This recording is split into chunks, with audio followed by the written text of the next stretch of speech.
Baik, 2.6 juta pencarum KWSP mempunyai simpanan RM1,000 ke bawah setakat Disember lepas, iaitu meningkat 86% berbanding tempoh sebelum COVID-19. Manakala kira-kira separuh daripada pencarum bawah usia 55 tahun ada simpanan kurang RM10,000. Ini bermaksud mereka hanya mempunyai RM42 sebulan untuk tempoh 20 tahun selepas bersara. Malah kalau kita lihat 48% pencarum KWSP juga ada simpanan kurang RM10,000. Dan untuk mengulas lanjut bersama di Thailand ketika ini Dr. Muhammad Azwan Nizam Abdul Rashid, Ketua Ekonomi Bank Islam. Doktor, kita tidak nafikan kadar dividen KWSP tahun ini tahun 2021 jauh lebih tinggi daripada kadar tahun sebelumnya.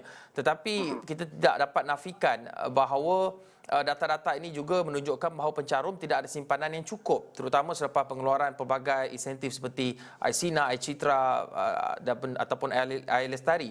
Tetapi adakah dividen yang tinggi ini juga mampu untuk sekurang-kurangnya mengurangkan ataupun menambah kembali simpanan yang telah dikeluarkan daripada insentif-insentif yang saya sebutkan tadi?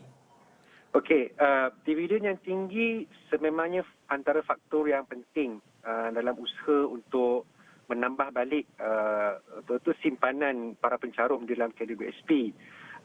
Namun dividen seperti saya kata tadi salah satu faktor, maksudnya ada banyak faktor lain lagi, dan dividen ni pula amat bergantung kepada prestasi pelaburan dalam tahun semasa lah.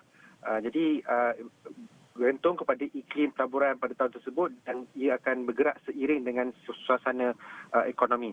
Jadi untuk menambah orang kata tu simpanan bagi mereka yang telah terjejas dan sebagainya, memang sukarlah kita nak mencapai satu penyelesaian yang orang kata tu yang begitu tuntas, kerana seperti yang disebut telah banyak apa dikatakan lost time yang berlaku akibat pengeluaran yang bukan konvensional lah, saya kira unconventional punya withdrawal punya skim kan. Tapi itulah yang dikatakan sebagai trade-off apabila dasar itu dilakukan kerana kita berhadapan dengan situasi COVID-19 dan sebagainya. Tapi untuk menambah tu, saya kira antara langkah utama yang patut kita galakkan adalah ialah kita perlu hadkan orang kata tu pengeluaran lah. Had maksudnya tu kalau kita perlu orang kata tu tidak lagi memperkenalkan lagi program-program atau skim-skim pengeluaran, kerana kalau kita perbanyakkan lagi skim pengeluaran, jawabnya akan menyejaskan lagi lah keupayaan para pencarum untuk orang kata tu mengumpul balik, memperbaiki apa yang saya katakan tadi lost time tadi tu akibat daripada kejutan ekonomi yang disebabkan oleh COVID-19 tu. Itulah respon saya.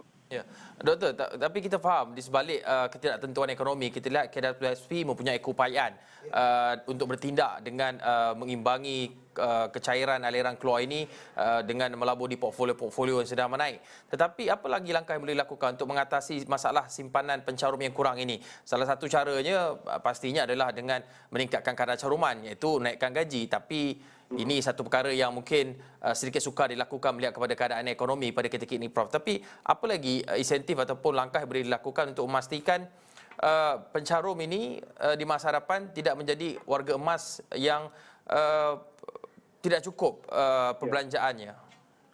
Itulah, saya rasa penyelesaian itu memang memakan masa. Dan penyelesaian itu seperti saya katakan tadi, dia bukan ada orang kata tu satu miracle lah. Memang dia memakan masa untuk diperbaiki. Dan di sini saya rasa usaha untuk meningkatkan lagi, mungkin agak klise bunyinya, itu literasi kewangan. Itu memang saya rasa perkara paling utama kita perlu tekankan, kerana mungkin ramai yang tidak memahami konsep-konsep pelaburan seperti compounding factor contohnya.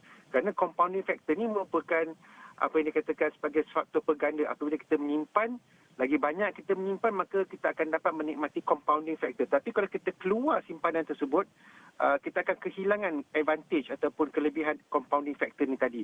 Jadi perkara-perkara seperti ini perlu kita kata tu berikan pendidikan, berikan kata tu pencerahan supaya setiap pilihan yang mereka ambil, mereka perlu tahu apakah dia punya trade off-nya. Jadi di sini saya rasa peranan untuk kita melengkapkan ataupun equipkan kita punya masyarakat dengan pengetahuan literasi kewangan ini perlu dipertingkatkan lagi. Doktor, adakah doktor melihat wujudnya keperluan untuk kita mempunyai satu program perlindungan sosial yang lebih komprehensif melihat kepada keadaan kita menuju ke negara tua, aging population, ataupun program-program sokongan sosial untuk membantu mereka ni sekurang-kurangnya meningkatkan simpanan hari tua mereka? Itulah saya dalam hal ini saya lebih menumpukan kepada keupayaan kita, orang kata tu, untuk mendapatkan pendapatan yang lebih lah.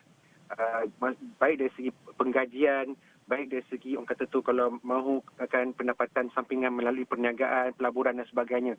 Jadi saya kira orang kata tu kerajaan perlu menumpukan bagaimana kita nak mewujudkan pekerjaan ataupun aktiviti ekonomi yang mempunyai nilai tambah yang tinggi.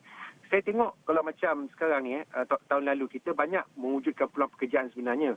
Kalau kita lihat kekosongan jawatan sekitar 2.48 juta. Namun kalau kita lihat jenis-jenis pekerjaannya banyak tertumpu ke orang kata aktiviti nilai tambah yang rendah lah, seperti elementary occupations, plant machinery, equipment operator dan sebagainya, clerical work. Itu saya tengok dia 42% dia punya komposisinya tu.